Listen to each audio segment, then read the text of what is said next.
In the far reaches of northern New Mexico, near the small town of Dulce on the Jicarilla Apache Reservation, looms a windswept ridge known as Archuleta Mesa. From a distance, it looks like any other mountain, barren, rocky, and silent. But beneath its surface, if you believe the stories, lies one of the most secretive and horrifying facilities ever constructed by the US government. Not a military bunker, not a fallout shelter, but a multi-level underground base, housing experiments that were never meant to see the light of day.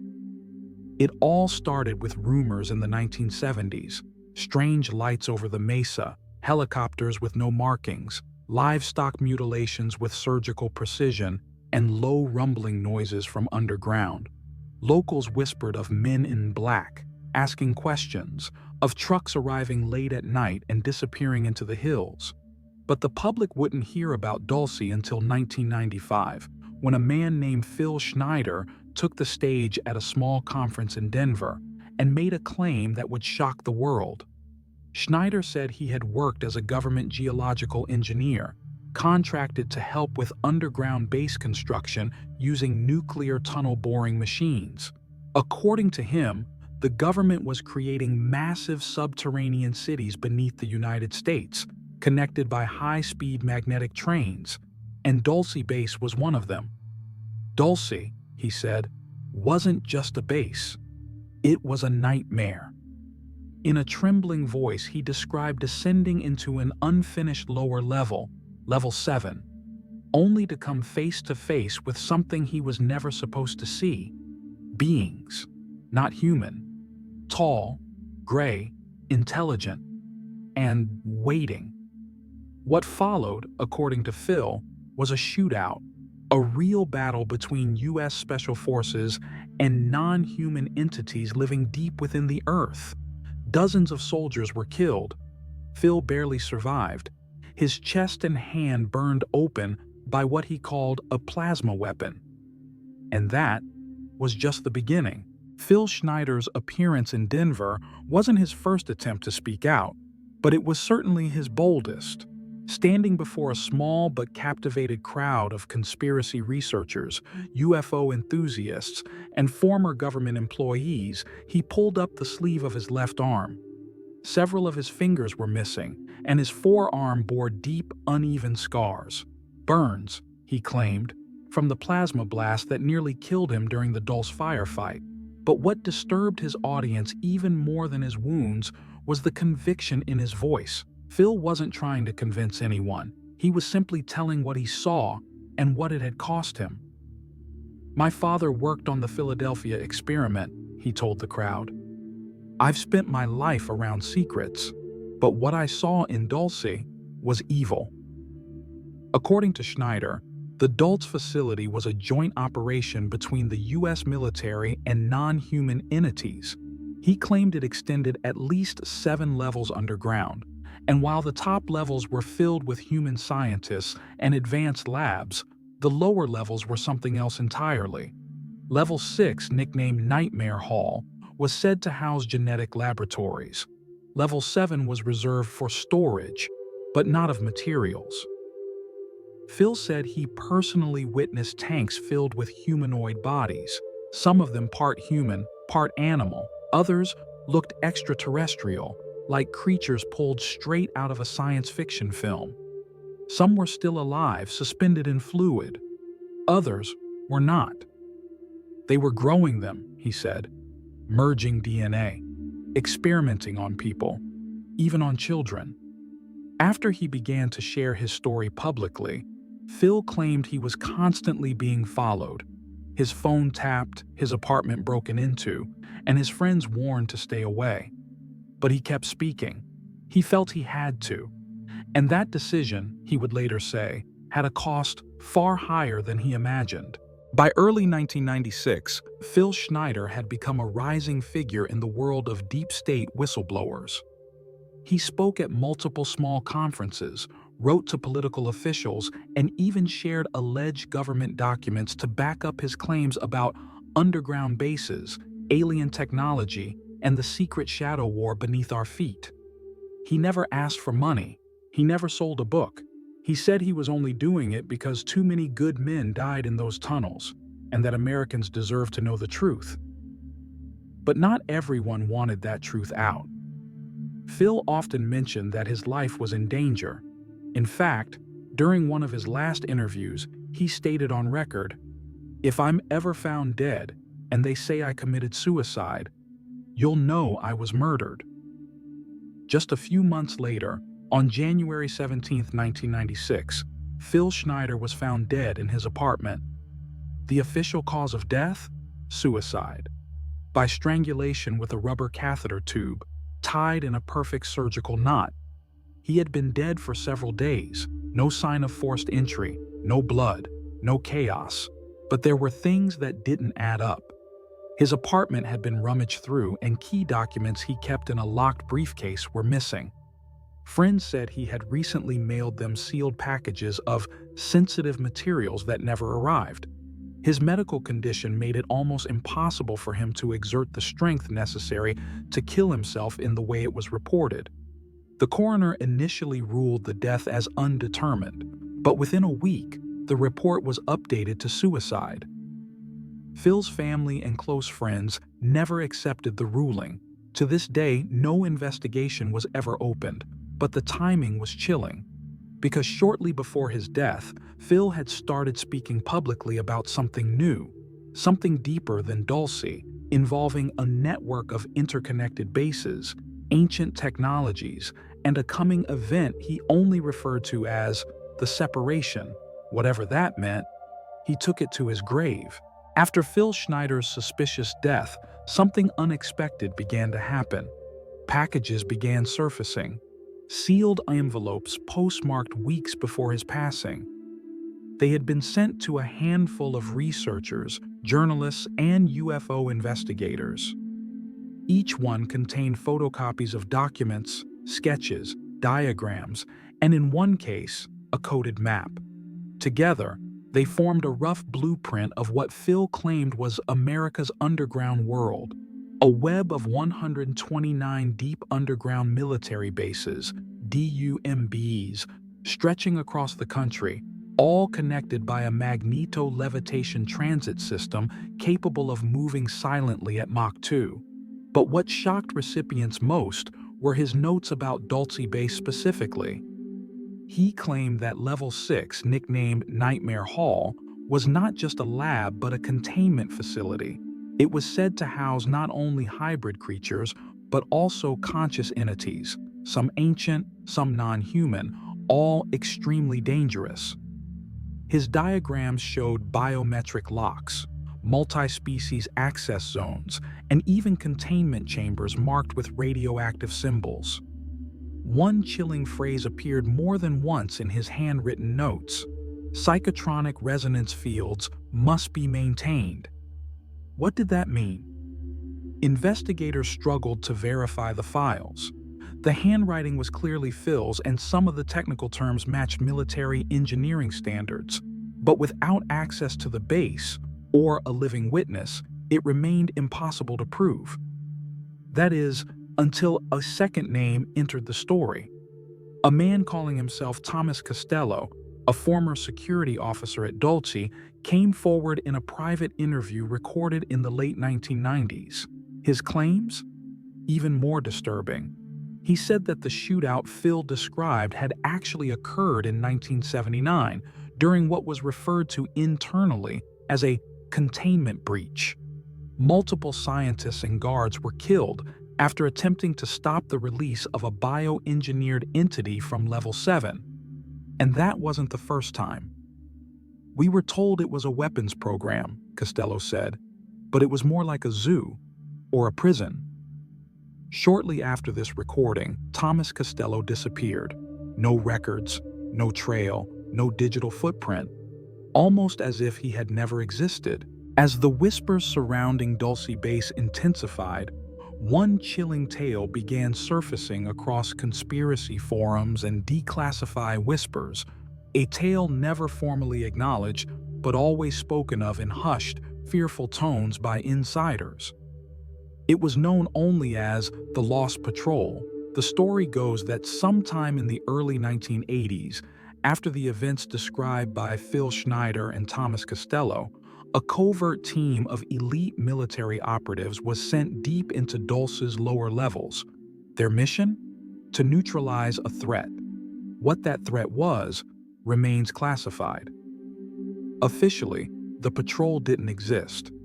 There are no names, no photographs, and no military logs.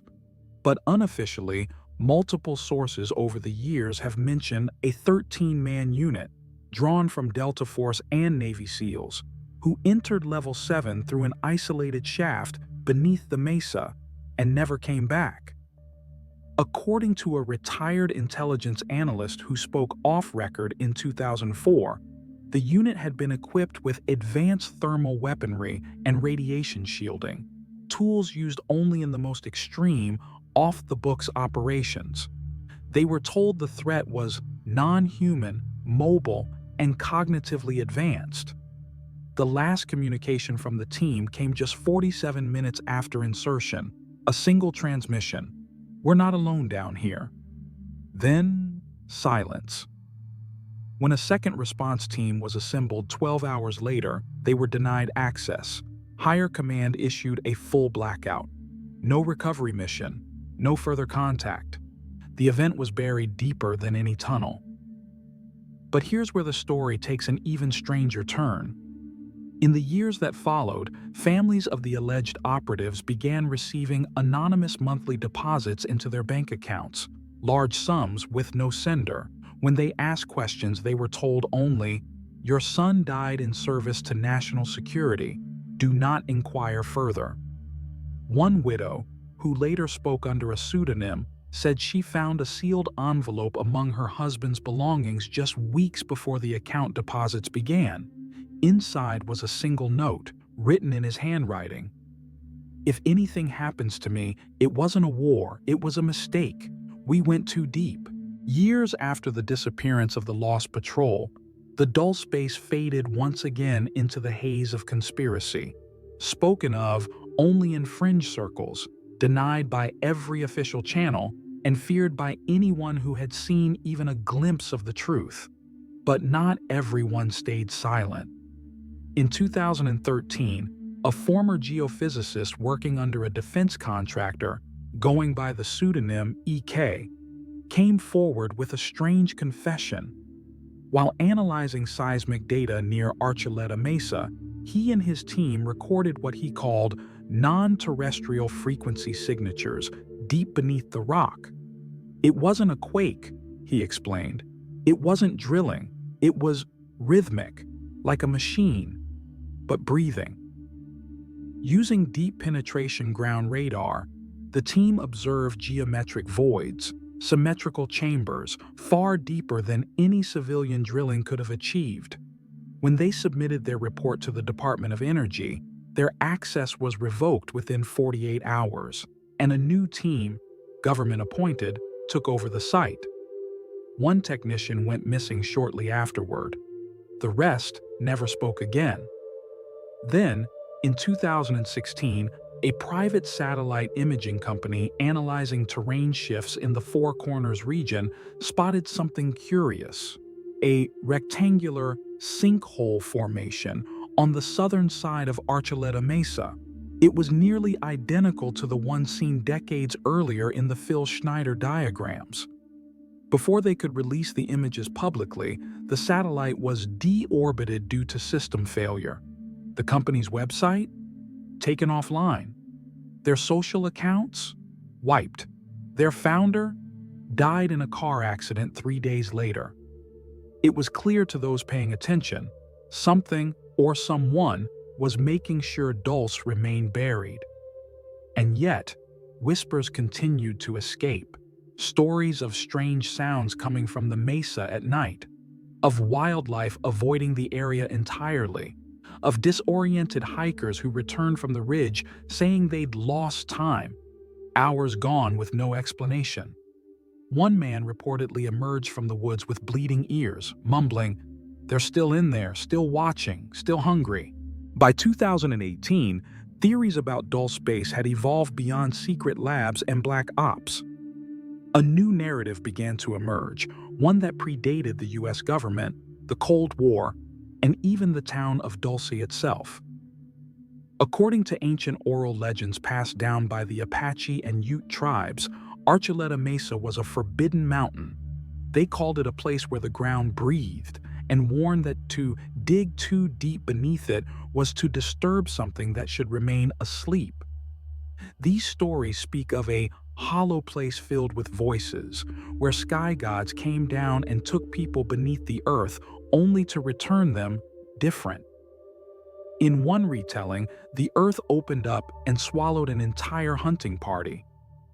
Days later, a single man reemerged, blind, hairless, and whispering a language no one understood. Anthropologists ignored these accounts for decades, treating them as metaphor or folklore. But some researchers believe the government didn't. In a leaked report dated 1947, marked Project Plumbline, the Army Corps of Engineers conducted a geological anomaly study at Archuleta Mesa. Their conclusion was bizarre. Beneath the southern slope lies a natural chamber system of unknown origin and depth, exhibiting metallic resonance and gravitational irregularities. Shortly after, Dulce was declared a restricted surveillance corridor. Within 5 years, excavation had begun. And here's where things take a terrifying turn. According to unverified notes from the late Thomas Costello, Level 7 of Dulce Base wasn't constructed, it was discovered. He wrote, "We didn't build this place. We found it. We only connected to it. There are doors we can't open, materials we can't identify, symbols no one can read." He described massive chambers, smooth walls as if melted by heat, and ceilings that arched like cathedrals. He also spoke of a presence, not physical, but felt, something old, something awake. We tried to study it, then to seal it. Then we stopped talking about it. The implication was chilling. Dulce Base may not be the home of secret projects, but the prison of something ancient. In 2020, a drone researcher and amateur explorer named Cal Raines made headlines in fringe media circles. He claimed to have discovered a sealed ventilation shaft embedded in the northern face of Archuleta Mesa, an area marked off-limits on all civilian maps. The shaft was silent, but the metal was warm to the touch. Using thermal imaging, he captured what he described as breathing heat signatures coming from deep below. His footage, uploaded anonymously, lasted just 92 seconds before the screen cut to black. The video was later removed from all major platforms without explanation. Cal Raines vanished 3 days later. His last known message, sent to a colleague, read, "We were wrong. It's not a base, it's a boundary." But a boundary for what? Rumors swirled that the US government, or something older, something operating above it, had been using Dulce not to study, but to contain. Not aliens, not hybrids, but a presence, a conscious intelligence, possibly not of this dimension, buried long ago and kept dormant by complex electromagnetic seals. Phil Schneider had hinted at it. Thomas Costello described it only as the Watcher, and the Lost Patrol may have found it, or been found by it. Whatever the truth, no official body has ever acknowledged the existence of Dulce Base. No map shows the facility, no document confirms the deaths, no plaque bears their names. But strange things still happen in Dulce. Military convoys are still seen under cover of night. Satellites still show thermal flares where none should exist, and hikers, sometimes, still go missing. Some say the base is shut down. Others say it's been expanded. But there is one belief shared by nearly every researcher, whistleblower, and witness connected to the case. Whatever lies beneath the mesa is not asleep anymore. Perhaps the most terrifying thing about the Dulce story is not whether it's true, but how convincingly it hides in plain sight. A town that doesn't ask questions. A mountain that no one climbs. A silence so complete, it feels engineered. Maybe we'll never know what really happened beneath Archuleta Mesa. Maybe that's the point. But if one day you find yourself driving through northern New Mexico and you feel your GPS start to fail and your radio crackle with voices from decades ago and your dog begins to whimper for no reason at all, don't go looking for the entrance. Some doors are sealed for a reason, and some holes aren't meant to be filled.